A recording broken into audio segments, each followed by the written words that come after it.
badali kama kwamba kuunga ule unyonge uliojitokeza kipindi kile.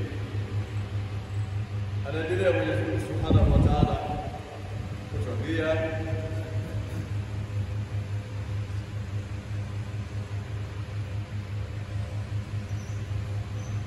na baadhi ya wanazuoni katika jambo hili anasema kama wafaa Sayyidina Umar ibn al-Khattab hina kharaja ma'a an-Nabi sallallahu fi ghazwati Tabuk, yani wakati Sayyidina Umar nizunga mwele radhi lilitokea jambo hili kwake wakati alipotoka pamoja na Mtume sallallahu katika vita vya Tabuk, haithu ista'adhana ar-rasul fi rujuu ila ahli.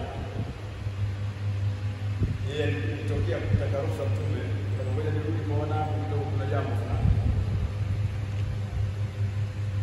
Faadhina lahu an-nabiy sallallahu alaihi wasallam, Mtume akampa ruhusa, manenda bwana kwa udhuru, angalia wanao. Lakini haya yote ni katika kuonyesha tu namna ya kuchunga heshima na adabu na mengine mengi tunaja kuzungumza na kupoteza muda mwingi mbele. Mwenyezi Mungu Subhanahu wa Ta'ala atuambia la taj'alu du'a ar-rasul bainakum ka du'a ba'dikum ba'dha. Afundisha Mwenyezi Mungu Subhanahu, msifanye wito wa mtume kati yenu kama wito wa nyinyi mnavyoitana nyinyi kwa nyinyi, wenyewe kwa wenyewe. Bwana, la taj'alu du'a ar-rasul bainakum ka du'a ba'dikum ba'dha, msifanye wito wa mtume kati yenu kama wito wa baadhi yenu kwa baadhi nyingine, yani wenyewe kwa wenyewe mnavyoitana nyinyi wenyewe huko mitaani na huko majumbani kwenu na katika majobless yenu. Msifanye hivyo katika adabu za mtume, msitane namna hiyo. Mwita wewe Muhammad, ya Muhammad, ya Abul Qasim, hapana. Unatakiwa kumuita kwa jina lake wala kwa kunia. Huwezi kuita mara si pesa kuitana Baba Muhammad. Mtume amekataza kuita namna hiyo wala kumkata jina ya Muhammad, hapana. Kama mwite kwa jina lake ya ayuha rasul, ya Rasulullah, ya Nabii Allah. An-Nabii na ar-Rasul ni sifa katika sifa zake kubwa. Ya ayuha nabii inna arsalnaka shahidan wa mubashiran wa nadhiran wa da'iyan ila Allah bi'idhnihi wa sirajan munira. Sifa zake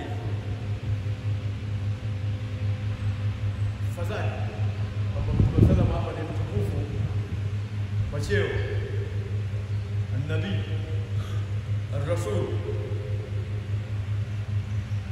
Na Mwenyezi Mungu Subhanahu wa Ta'ala katika Qur'an hakuna mahali ambapo kamwita mtume wake kwa kumkata. Hakuna mahali ambapo Mtume sallallahu alayhi wasallam anamuita ya Muhammad. Ukiona neno Muhammad ni khabar, sio nida, ni khabar. Ma kana Muhammad aba ahad min rijal wa ma Muhammad illa rasul qad khalat min qablihi rusul. Muhammadur Rasulullah walladhina ma'ahu ashidda'u 'ala al-kuffar rahama'u bainahum ila akhir al-aya. Kila tutakapoona neno Muhammad, Mwenyezi Mungu amemuita kwa khabar, sio nida. Mahali ambapo amemuita kwa nida ni mahali ambapo amemuita katika njia ya ya ayuhan nabii, ya ayuhan rasul.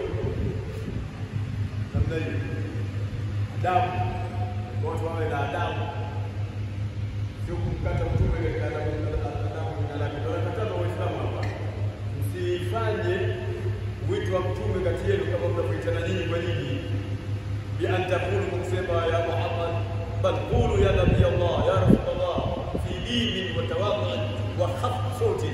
Kama msema al-Imam al-Allama al-Tahrir Ahmad Aswawi anasema namna hiyo kwamba kumuita mtume muiteni ya Rasulullah au ya Nabii Allah,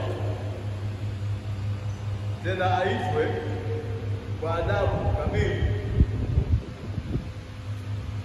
na aitwe kwa jina la taadhima, ya Imam al-Mursalin, ya Rasul Rabbil Alamin, ya Khatam an-Nabiyyin wa ghairi dhalik. Aitwe namna hiyo. Kumwita Muhammad ni Muhammad Allah. Mungu mwenyewe kamstahi mtume. Atakuwa muite kwa lugha laini na kwa unyenyekevu na kwa kushusha sauti kuishusha hiyo chini.